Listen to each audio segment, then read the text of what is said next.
You could see him looking at his card and wondering what was going on and looking at his wrist, the card on his wrist, and wonder what was going on half the time. But this is more of a failure of Derek Carr and the Raiders. Yeah, seriously. Now I know the defense, gave up the final touchdown drive of 98 yards. You don't want that to happen. But the interception that Derek Carr threw at the end of the first half into the end zone was just a disaster. And from that point on, they couldn't get anything going offensively. They only scored 3 points in the second half. And, this is a team that was surging and was coming back. And all of a sudden, the NFL is an amazing place. A guy like Baker Mayfield gets off the plane on Tuesday night. Yeah. Has one walkthrough practice, essentially, on Wednesday. And then somehow he and Sean McVay are able to call plays that match the Rams offense. And Kirk Herbstreit last night said that because of what Kevin Stefanski does in Cleveland, where Baker was 2 stops ago, that there was some similarities to the offense that they could really focus on and give Baker a little bit easier of a job in terms of, this is where you're going with the ball. We're blocking up 7. Don't worry about blitzes and all that other stuff.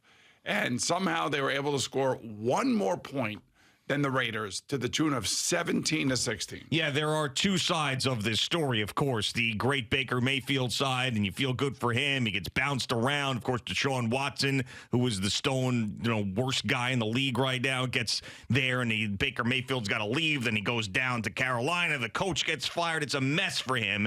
And then he comes in this miraculous situation, and that's fun to see. It's like movie-like. And the other side of it is this has to be the worst loss that a team has had in the NFL to this point, because it essentially, in my opinion, ended their season. Now, there's a couple other teams that are out of it, and you could say that they had a shot early on in the season, but we're sitting here on December 9th, and the Raiders were winning some games. They were getting hot. Things were changing. People were feeling differently about Derek Carr and feeling differently about Josh McDaniels. And maybe if they found a way to get really hot and win out, they could be in the conversation for a wild card. That's all over now. It's all over. This has been a miserable season for them. The fact that they could not find a way to, 1, score more points, or 2, come up with a single play on that 98-yard drive. And they did. There was an interception, but it got called back because of pass interference. It's just amazing. Just amazing. They couldn't make a play to not lose 17-16 to Baker Mayfield, who got there 2 days ago, and the Rams. And one last thing about Baker Mayfield. We have gone from 10 years ago, maybe in prior to that, a league that was never made any trades. Never made any trades, nothing, because guys couldn't get up to speed with the offense. You had guys who maybe didn't fit into the locker room, or there's just no way this guy could come in, even wide receivers, there's no way someone could come in and do this. To now, today, where a guy could get off a plane on a Tuesday and go win a game for you on a Thursday. And remember, that was a waiver wire pickup. Obviously, I know. And I was reading that, he got released. Now, he had to know something. Right. But the moment he got released, he had a plane booked for L.A. without even knowing that he was getting picked up by L.A. Well, he's just a little step ahead type of thing. I don't know if he was going to L.A. for a vacation or what he was doing. Well, he was probably – all right. There has to be, with the Matt Stafford story that's been going on for a while, and then John Wolford, we know who he is already, and then he ends up getting hurt. You know that Baker Mayfield is toiling in Carolina talking to his agent. Is there any place, if I can get my release, that would take me? So you know these conversations were probably happening behind the scenes. Of course. And then it's like, yeah, LA's the place. McVay would sign you. McVay would claim you. And it actually turned out to be that the Rams were the only team that put in a claim for him. Absolutely, right. Wow. So, I'm shocked. I was watching the game last night, and I'm just thinking, the first half, he had a couple of nice passes. I'm like, all right, he seems like he's got it. Yeah. And then there were a couple of times where it looked like he was lost. And then all of a sudden on that 98-yard drive, they get 5 completions in that drive, 4 or 5 completions that were all right on the money.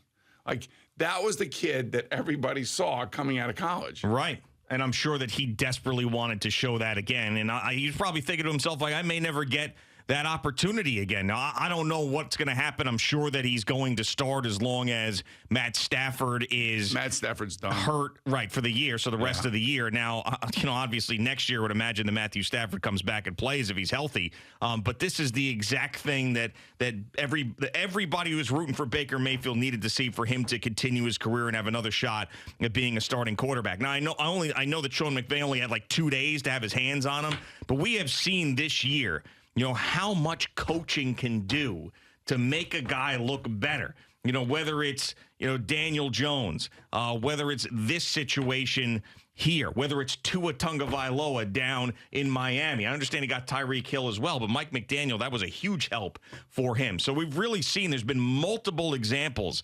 And Geno Smith, who was sitting around in that Pete Carroll system and having an opportunity to watch and then gets his opportunity, how coaching can change a quarterback's career. Right. We've got multiple examples of that this year. And now all of a sudden we have Brock Purdy out in San Francisco. That is right. So we'll see what happens there as well. How about the fact that the Raiders lost their 4th game this year where they had at least a 13-point lead? Oh, my God. Miserable. Being a Raiders fan this year has to be miserable. And you got 2 of the most embarrassing losses on your resume. The one that you couldn't lose because the Rams didn't have a quarterback and they signed Baker Mayfield 2 days ago. And Jeff Saturday's first game as a head coach.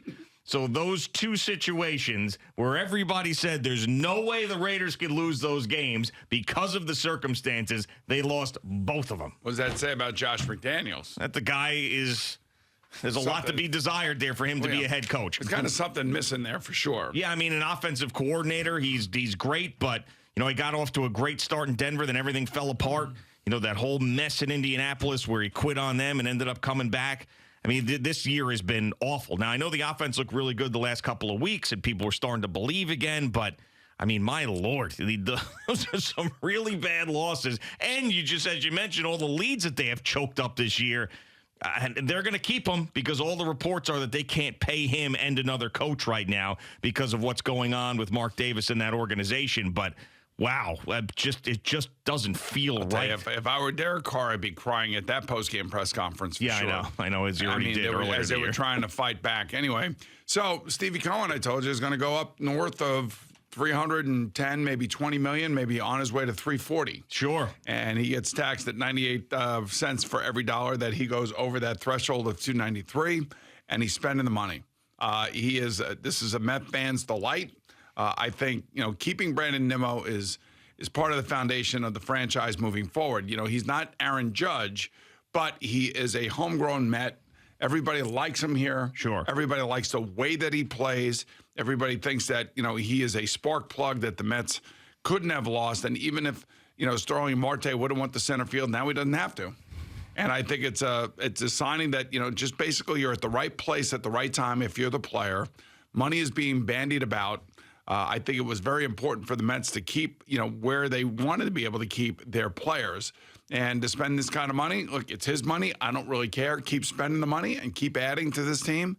And I love the fact that they signed Robertson. I wanted Robertson last year. Yeah, I think everybody did at the trade deadline. It didn't happen. He ended up going to the Phillies. And if you're going to tell me that he's not going to be deterred by the competitive balance tax, luxury tax, then I'm with you. This is great. Keep spending the money. But, there is a scale that happens. So the first year that you go over that level, you get taxed at the number that you said. Then it grows the second year, grows the third year, and then you stay at that level until you get under it. So the only thing that concerns me is that will he at some point be conscious of that, where deals like this end up being a problem? Now, it doesn't seem like it at this point. Doesn't seem like it at all. And I'm feeling good about him just going out there and spending, and we've heard so much about potential Shohei Ohtani trades and signings. Well, that's going to be the thing. So in 2 years, when Scherzer and Verlander are up, what happens at that point? Sure. But right now, in the short term, the immediate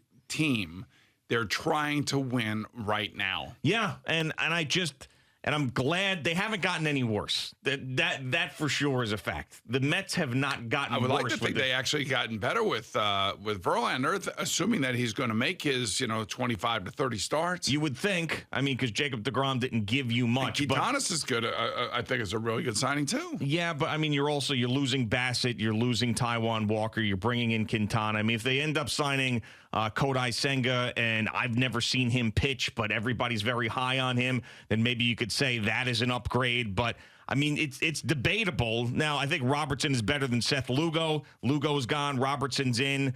They made the trade for the lefty from the Rays, which they needed a lefty in the bullpen. So I would say that marginally they have gotten better, but I still feel like they're lacking something in the lineup. That's just now, if you're telling me, Nimmo, Marte are going to stay healthy, Lindor and Alonso are going to stay healthy, then McNeil obviously is a given. That I just feel like there's a lack of a power bat that is in there, and I want to see how they handle that. That leaves one area.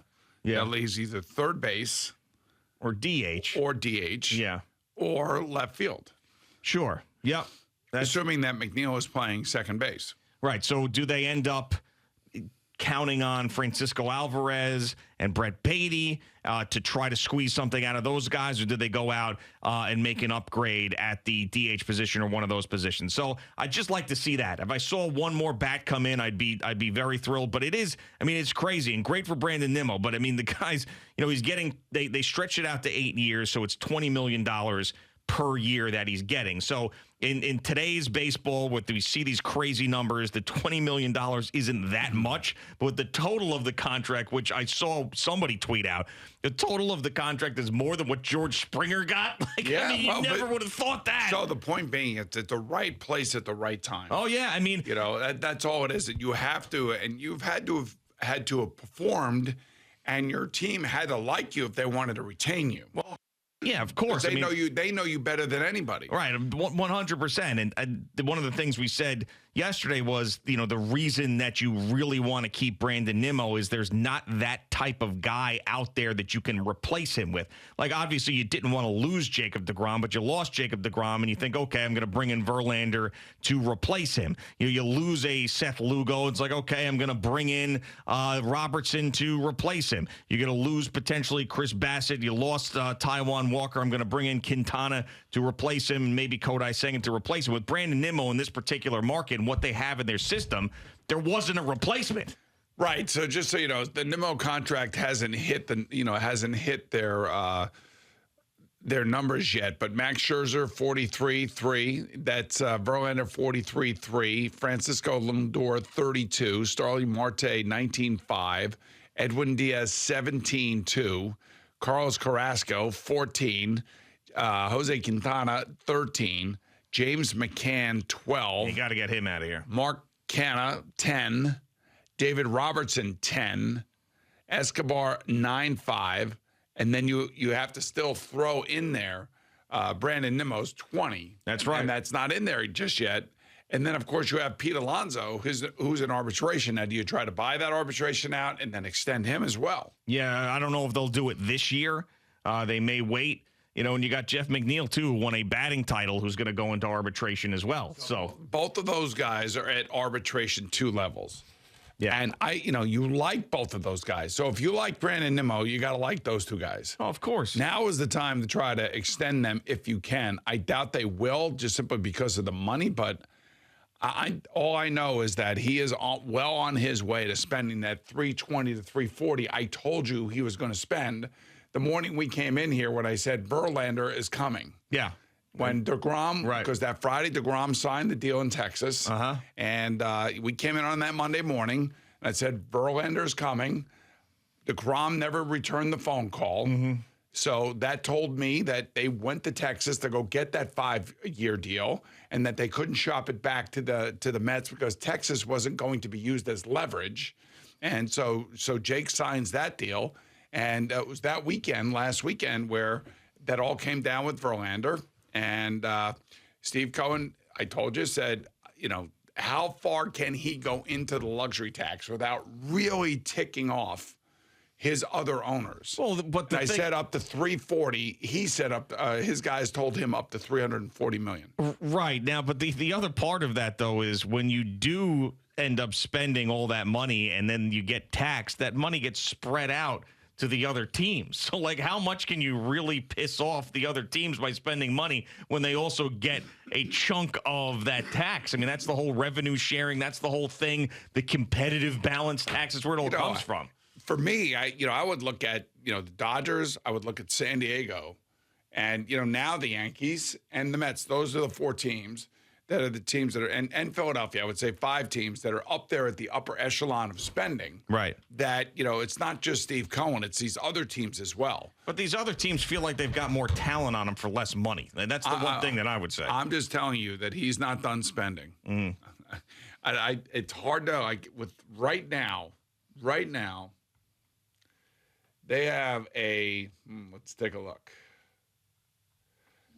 Their payroll total right now as we sit, and this is without Brandon Nimmo, according to Spot Track, their total payroll, the total projected payroll is going to be $288 million. That would include Nimmo, and they're not done yet. Right. I mean, and you've got teams like the Phillies right now that are 168, and you feel like their roster is more stacked than what the Mets are. But they also, Bryce Harper's going to be out for a while. Yep. They have arbitration numbers that they have to hit as well. The question really now, I think, is can the Mets move James McCann? Yeah, let's hope so, because that would free up some money and definitely help that situation. Thank you for watching. Please like, comment, and subscribe. And don't forget to hit the red bell so you're notified when we have new content.